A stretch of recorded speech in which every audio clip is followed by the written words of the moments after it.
In 1966, Walter Elias Disney died at the age of 65. Before his death, he had purchased several thousand acres of land just outside of Orlando, Florida. And he had plans for this land, although those plans never came to fruition, at least not for him to see with his own eyes. But in 1971, on October the 1st, Disney World opened. And Walt's widow was there at the opening ceremony, and someone made the comment to her, "It's a shame Walt isn't alive to see this." To which she responded, "He did see it. That's why it's here." You see, she understood that her husband had a vision for that piece of property that he bought. He bought all of that acreage because he wanted to turn that land, which was just an empty land at the time that he purchased it, he was going to turn that into the House of Mouse. He was going to turn that into this wonderful theme park that was going to bring joy and happiness. And, we call it the happiest place on earth, right? That's where everybody goes after they win Super Bowls. By the way, I didn't win a Super Bowl, but Lord willing, in 8 days, we're going to Disney World. And my kids won't let me hear the end of it. But you see, what we're talking about is the idea of vision. Mr. Disney had a vision. He didn't just look at that empty piece of property and see it as it was. He saw roller coasters, and he saw all kinds of vendors and booths and stores and activities and smiles. He had vision. He looked at that empty piece of ground, and he saw money, but he saw the happiest place on earth. What we might say is that Walt was able to see the invisible. And that's what we want to talk about this morning. Seeing the invisible. That's what Mr. Disney was able to do. He was able to have vision so that he could see what was not immediately in front of him. He was able to look into the future. He was able to look down the road and see what was currently unable to be seen. And the fact is that we all have to have vision. College students have to have vision. We put a lot of pressure on college students. They graduate high school, they're 18 years old, and then we say, all right, now here's what you got to do. You got to determine your career path, so you got to choose the major that you want, and you've got to go to school, and you got to move out of this house and live on your own and provide your own food and your own groceries and do your own laundry, and you've got all of these adjustments that you've got to make. Oh, and by the way, if you could maybe enter the dating world and find a nice girl and settle down, that would be great too. And so all of this comes together in just that 4 or 5 year season of life. And we're putting all of that pressure on them, but we're doing that because we expect them to have a vision.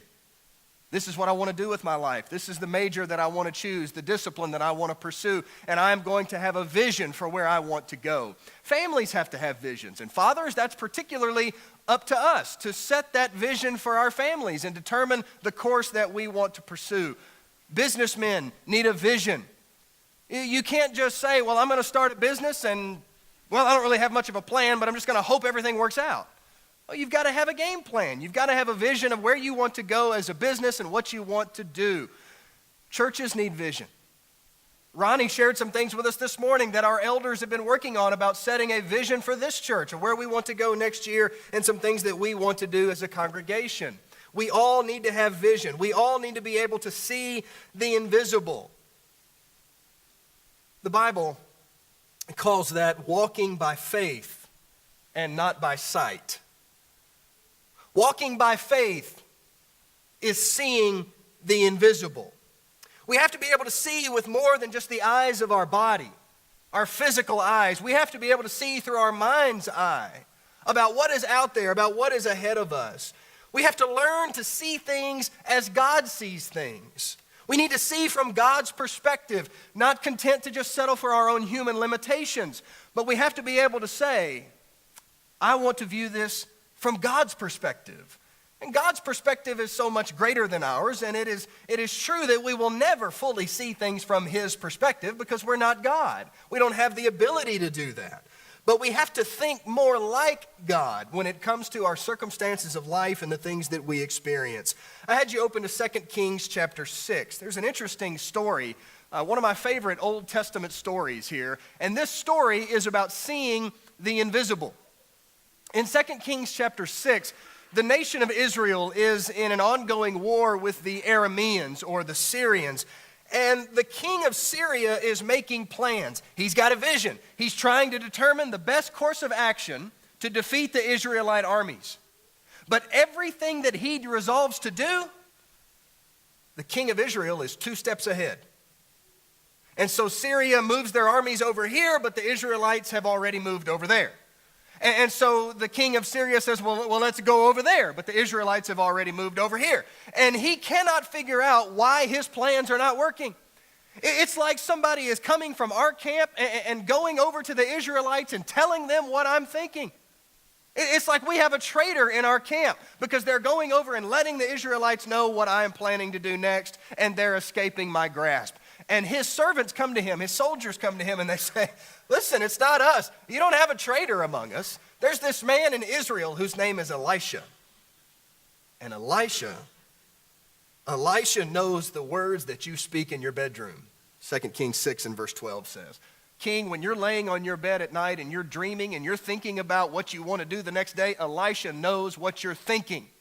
And he is the reason that the Israelites have escaped your grasp. And so the king says, fine, let's go find this Elisha character and let's kill him because he is ruining my plans. And so they find Elisha, and he says to his armies and to his chariots, you go to where Elisha is. You encircle the city. We're talking thousands of soldiers here. You encircle the city where Elisha lives, and you go get him.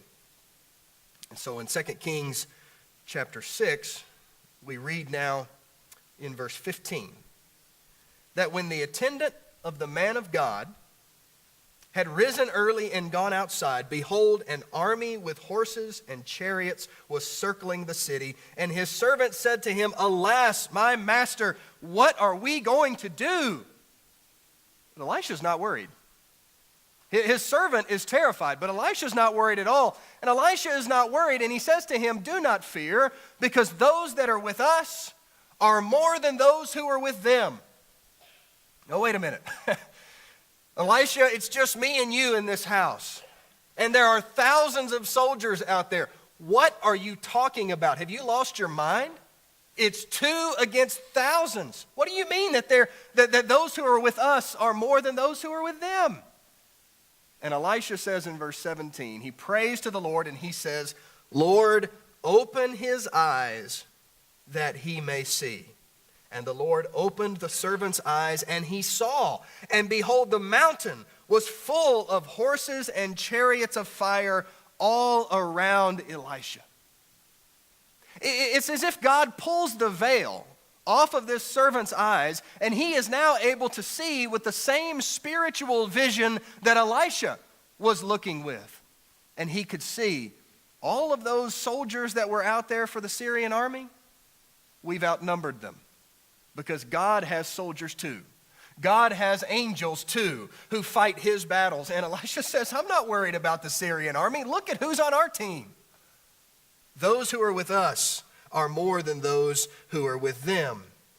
This is a story about seeing the invisible, about seeing that which is transcendent, that which is heavenly, that which is spiritual in its nature. Elisha could do that, and his servant for a time could not. But God made it possible so that his servant could see that. You know, God sees everything. When we think about God's vision, we think about God's perspective, we know that God sees everything. He sees everything that happens on the earth. The Bible makes this very clear. Matthew 10 and verse 29, Jesus said, are 2 sparrows not sold for a cent, and yet not one of them will fall to the ground apart from your Father's notice. God knows when the birds fall to the ground. And in Hebrews 4 and verse 13, the Hebrew writer said that there is no creature hidden from God's sight, but everything is open and laid bare to his eyes. There's nothing that is hidden from God's sight. And in Psalm 33 and verses 13 and 14, the psalmist said, the Lord looks from heaven, he sees all of the sons of men. And from his dwelling place, he looks out on all of the inhabitants of the earth. There is nothing that takes place on this earth that God does not see. He sees everything. He sees everyone. But when we think about God's vision, we also know that God is able to see into the hearts of men. And we don't have that ability. We are limited. We cannot know someone's mind or someone's purposes or someone's heart, but God can. In 1 Samuel 16 and in verse 7, a familiar verse to us, the Lord said to Samuel, as I got a little thumb happy here, apologize for that.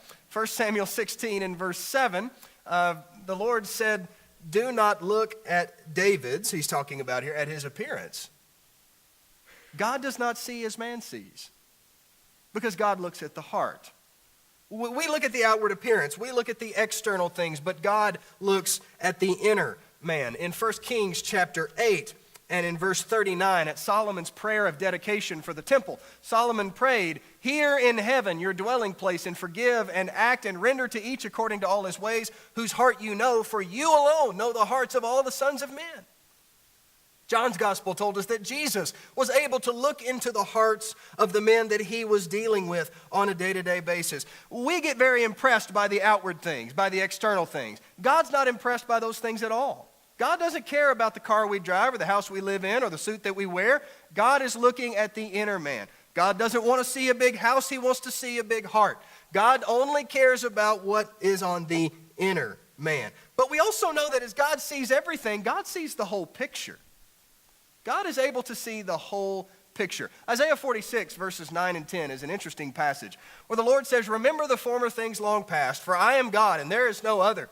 I am God and there is no one like me, declaring the end from the beginning, and from ancient times things which have not been done.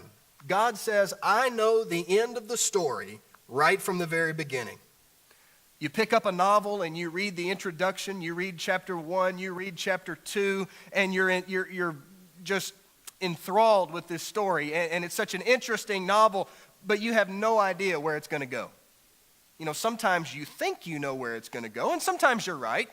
But then there's other times where the writer will just take you on a different path, and you'll have a turn and a twist that you never expected. And by the time you get to the end of the story, you say, man, I wasn't expecting that at all. God says, I know the end right from the beginning. I joke with Stacy a lot, especially this time of year, about the Hallmark Channel. We apparently have some fans of the Hallmark Channel. The Hallmark Channel comes out with Christmas movies every year. And they're good movies. They're clean. You don't have to worry about filthy language or sexual content or anything like that. They're good movies. But they're the cheesiest movies you've ever seen. And Stacy loves those movies. And I like them too, but every time we watch one of those movies, I can get the remote, and 8 minutes into the movie, I can pause it and say, do you know how this is going to end? Because I do. They're all the same. All the Hallmark movies are the same. You change the names and the places and the dates, and the storyline is the same. Now, I mean, how great to be one of the Hallmark movie writers. You know? I mean, hey, we'll just change the names around and we'll make a new movie next year. Now, we still watch them. We still like the movies. But we know the end from the beginning, don't we? Well, life isn't always a Hallmark Christmas movie. Life throws us twists and turns. Life gives us complications that we don't understand, but God says, I see the end from the beginning. Let me give you another illustration that I think may be helpful to us. You're driving on the interstate, and all of a sudden you see nothing but brake lights ahead of you. And you come to a stop on the interstate, and you are now sitting in a parking lot for an hour. You been there before? I have. I-85, that's right. I've done that several times. You're sitting there on the interstate, you're not moving an inch, and what are you thinking? Well, what's going on up there? Is it construction? Is it an accident? What has happened? Why aren't we moving? And you're trying to maybe pull off onto the emergency lane, see if you can rubberneck a little bit, and you can't because traffic's backed up for miles. But all of a sudden you see this helicopter come flying overhead, and he can see the whole thing. He can see what's going on up front. He can see that bad traffic accident. He can see that trucker's turned over. And he can see that miles and miles of traffic has been backed up. He sees the end from the beginning. God is in a helicopter. God can see the end from the beginning, and we can't always do that. Sometimes we get stuck at a point in life that we can't explain. Our circumstances are beyond our ability to grasp, and we wonder about it, and we're puzzled, and we try to make sense of it, but God knows the truth. because God sees the end from the beginning. And we may not see the benefit that may come to us from that circumstance. We may not realize until years later that that was really good for me to go through that. But God knew that at the beginning because he sees the end from the beginning. And so we have to think about that. We have to think as God thinks. And that's why James would say, when you go through various trials, your trials produce patience within your life because you're thinking as God thinks. You're seeing the invisible, the purposes that God is bringing about. That's the invisible thing, but you've got a mind that's trying to see that, a mind that's trying to see the end from the beginning. Now, go with me to 2 Corinthians chapter 4. This is really our main text that I want us to focus on this morning, 2 Corinthians chapter 4. And we're going to start reading at verse 16, but we're not going to stop reading until we get into chapter 5. I think there's an unfortunate chapter break here, but let's start reading 2 Corinthians chapter 4, verse 16. Therefore we do not lose heart, but though our outer man is decaying, yet our inner man is being renewed day by day. For momentary light affliction is producing for us an eternal weight of glory far beyond all comparison, while we look not at the things which are seen, but at the things which are not seen. For the things which are seen are temporal, but the things which are not seen are eternal. For we know that if the earthly tent which is our house is torn down, we have a building from God, a house not made with hands, eternal in the heavens. For indeed in this house we groan, longing to be clothed with our dwelling from heaven, inasmuch as we, having put it on, will not be found naked. For indeed while we are in this tent we groan, being burdened, because we do not want to be unclothed, but to be clothed, so that what is mortal will be swallowed up by life. Now he who prepared us for this very purpose is God, who gave us the Spirit as a pledge. Therefore, being always of good courage, and knowing that while we are at home in the body, we are absent from the Lord, for we walk by faith and not by sight, we are of good courage, I say, and prefer rather to be absent from the body and to be at home with the Lord. A lot of things Paul says in that passage, but I want to zero in on verse 18 of chapter 4, where he said, we look not at the things which are seen, but at the things which are not seen. We are looking at the invisible, Paul says. We're not looking at the visible things, we're looking at the invisible things. Paul tells us in this passage that the visible is depressing, but the invisible is encouraging. Look at verse 16 again. He says, we do not lose heart, even though our outer man is decaying. Our inner man is being renewed day by day. The outer man is decaying. Is that any surprise to us? Is it any surprise to us that our bodies are getting older? That we're breaking down? Is it any surprise to us that our hearing gets worse, our vision dims, our hair falls out, some of it faster than others for some of us? You know, we get older and we have the aches and pains, and we realize our body is deteriorating. Our outer man is decaying. Everything that we see with our eyes is not going to last. Those temporal things are not going to last. It's not just the outer body that's decaying. Everything is decaying. Just this week, we had to put one of our vehicles in the shop. And as I tried to explain to Kinley, we had to take our car to the doctor. And the car was broken, and we had to get the doctor to fix it. So she went with me to pick up the car, and she said, why does the car have to go to the doctor? And I said, well, because just like sometimes you get sick and you have to go to the doctor to get better, sometimes our cars get sick, and we have to take them to the car doctor to get them to feel better. You know, our cars break down, the roof leaks, everything is deteriorating. Pets die, people get sick. There's all kinds of depressing things that are going on in this temporal world. Everything is in a constant state of decay, even ourselves. But Paul says that even though our outer man is decaying, he says we're not losing heart. We're not getting discouraged. That's not weighing us down because the inner man is getting stronger. I think I see this particularly among the elderly among us. older Christians who have been Christians for quite some time. The aches and the pains and the gray hairs of old age, it seems to give elderly saints such a clearer picture of heaven. And I don't think that's accidental. I think that's something that God places within us. We have this longing to be with him. And the longer we live on this earth and the more that we decay ourselves and the more we see change and decay all around us, we realize this is not where it's at. That's where it's at. And that's where I'm meant to be. That's what I was created for. And so Paul says that our outer man is decaying, but our inner man is getting stronger day after day. So while our outer man is just getting worse and worse, our inner man is getting stronger and stronger because we are seeing the invisible. So in chapter 5 and verse 6, he says we should always be of good courage because we are able to see that even though our outer man is decaying, we can see the invisible, and that makes it possible for us to be of good courage. In this same passage, chapter 4 and verse 17, Paul says, secondly, that the visible brings suffering, but the invisible brings glory. Verse 17, for momentary light affliction is producing for us an eternal weight of glory far beyond all comparison. Momentary light affliction. Think about who wrote those words. The Apostle Paul, who in his life as an apostle and as a preacher of the gospel, he was shipwrecked multiple times. He was stoned and left for dead. He was beaten with rods. There were people who sought his life continually. And what does he call it? It's light affliction. It's a piece of cake. It's nothing. It's momentary. It's passing. It's not even a big deal. It's momentary. It's light affliction. I'm not worried about it.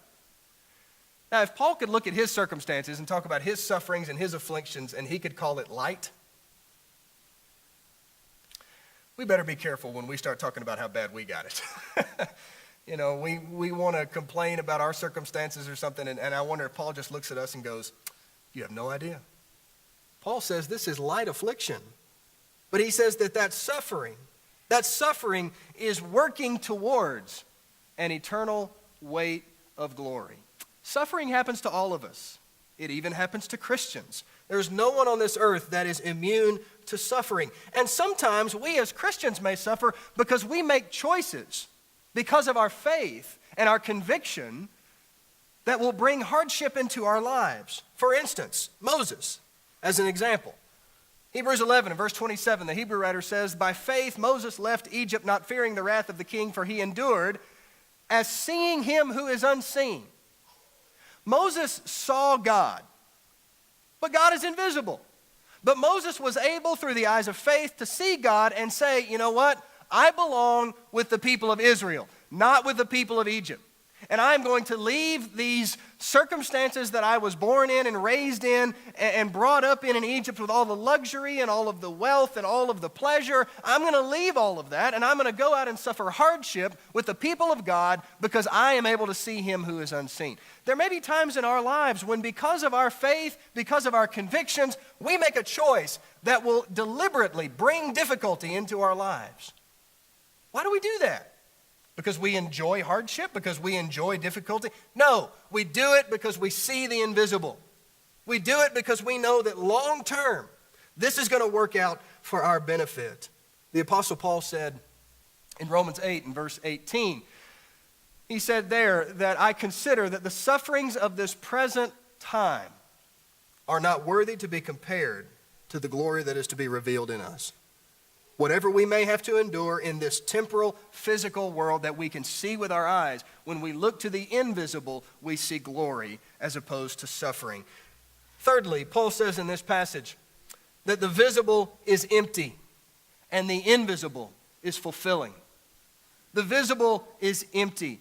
In chapter 5 and verse 1, he says, we know that if our earthly tent, which is our house, is torn down. Now, just so you know, he's not talking about a literal tent. He's talking about our bodies, okay? Remember what he said in chapter 4 and verse 16, that our outer body is decaying? All right? He's continuing that same idea into chapter 5. If the tent that we are currently in, if our physical body, if that is torn down, it doesn't matter. Because we have a building from God, a house not made with hands, eternal in the heavens. If you go out camping in a tent, a literal tent, you feel very good about your sleeping circumstances. I mean, what if a grizzly bear came to your tent? Would you feel very safe in that shelter? Probably not. What if a monsoon came and rained on you while you were camping and sleeping outside? Would you stay dry? Well, if you had a really good tent, you probably would. But, I mean, I'm talking, if Hurricane Harvey landed on your campsite, would you stay dry? No, you don't want to be in a tent. Where would you be? In a building. Preferably one that has cinder block walls that are reinforced with concrete and rebar. You'd rather be in a building, right? It's safer, it's more sturdy, it's more secure. And Paul says, listen, if our outer body is decaying, so what? All that means is we're getting closer and closer to the building that God is providing for us, the heavenly dwelling that God is preparing for us. So there's this contrast between a decaying house, our body, and a house that's eternal, something more firmly established. In verse 2, he says, indeed, in this house, in our body, we groan, longing to be clothed with our dwelling from heaven. What that says is that this earthly, temporal, physical world is just not satisfying. Well, we look around us and we see all of the change and the decay and that everything is running down, and we're not going to find something lasting if we look in this world. We long for something that is more fulfilling. And when we try to satisfy our longings with temporal things, we come up empty. It's like trying to satisfy our thirst with salt water. We're thirsty and we run to the Atlantic and we drink 5 gallons of salt water thinking it's going to quench our thirst, but all it's going to do is make us even more thirsty. In fact, you drink 5 gallons, it's going to kill you. We try to satisfy our longings, and we try to satisfy our desire for fulfillment with all the wrong things. And this is one of the things that separates Christians from the world, folks. We understand that that doesn't work. We understand that a bigger house and newer cars and nicer clothes is not going to bring us any real satisfaction, because all of those things are focused on the visible and the temporal. We will think that those kinds of things will satisfy us, but we just drink that salt water. And we don't focus our hopes and our affections on the right things. But as God's people, we know better. We know better. We know that we need to look to the invisible, not to the things that are seen. We fix our hopes, we fix our affections on the eternal things, the things that we cannot see with our eyes. Seeing the invisible is about walking by faith. And we're not going to look at these passages for the sake of time, but if you look at Hebrews chapter 11, you'll notice something interesting with all those characters that are mentioned. Just about all of those characters that are mentioned. All of them had a conviction about things that they could not see. In fact, Hebrews chapter 11 and verse 1 says that faith involves, one of the elements of faith is a conviction about things not seen. And so you have people like Noah who built an ark in response to God's warning about something he's never seen before. Noah, water's about to start falling from the sky at an immense rate. You've never seen anything like it before. Now go build a ship. Okay. Then you look at Abraham, who went out, verse 8 tells us, not knowing where he was going. And then God speaks to Abraham and he says, I want you to kill your son Isaac and offer him as a burnt offering to me. And the Hebrew writer says in Hebrews 11, I believe in verse 19, that Abraham assumed that God was able to raise him from the dead. But so far as the record of Scripture goes, Abraham's never seen a person raised from the dead before. But he thinks God can do it. Joseph made arrangements for Moses to carry his bones out of Egypt to the promised land, a land that Joseph would never see. But he said, Moses, don't you leave my bones here in Egypt. You carry me to the promised land.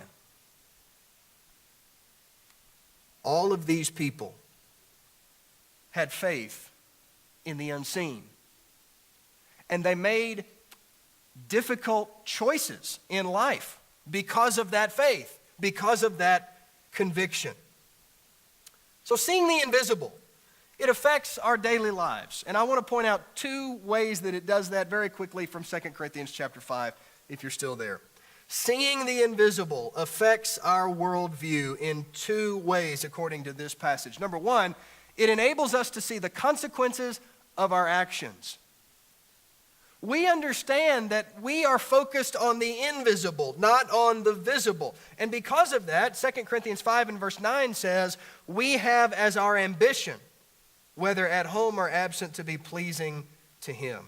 For we must all appear before the judgment seat of Christ, so that each one may be recompensed for his deeds in the body according to what he has done, whether good or bad. Are you going to go out and drink and carouse and act crazy on Friday night? No, I'm not, because I know what's invisible.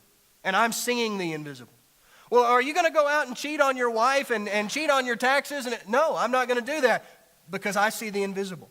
Because I know that there's a God out there whom I am accountable to, and I'm going to answer to Him one day, and that affects the way that I live my life. It enables us to see the consequences of our actions. I'm going to make it my ambition to please God, because I'm seeing the invisible. And secondly, seeing the invisible helps us to see the lost as God sees the lost. Look at verse 11 of chapter 5. Therefore, knowing the fear of the Lord, we persuade men, but we are made manifest to God, and I hope that we are made manifest also in your conscience. We know the judgment of God, and because of that, we persuade men to obey the gospel. Paul says, I see the invisible. And what that means is I know that God is a God of grace and mercy, but He is also a God of justice. He is a God of vengeance to those who hate Him. And there are lost people in this world whom God loves. And if God loves them, I love them. So I'm going to seek to persuade them, because I want them to see the invisible too. So how's your vision? Do you see the invisible? Or do you only see the physical? Do you only see what you're able to see with your eyes? I love that song that we sang before the Lord's Supper. Stay with us, O risen Jesus. That's the first time I've heard the song. Jeff, thank you for bringing that to us this morning. But I hope you noticed that that song comes out of Luke 24, and the story about those two men on the road to Emmaus. That's what they said to Jesus. Stay with us. And it was in the breaking of bread that their eyes were opened, and they recognized who Jesus was. So what about you this morning? Do you recognize who Jesus is? Are you able to see transcendent truths and not just limit your vision to the temporal truths?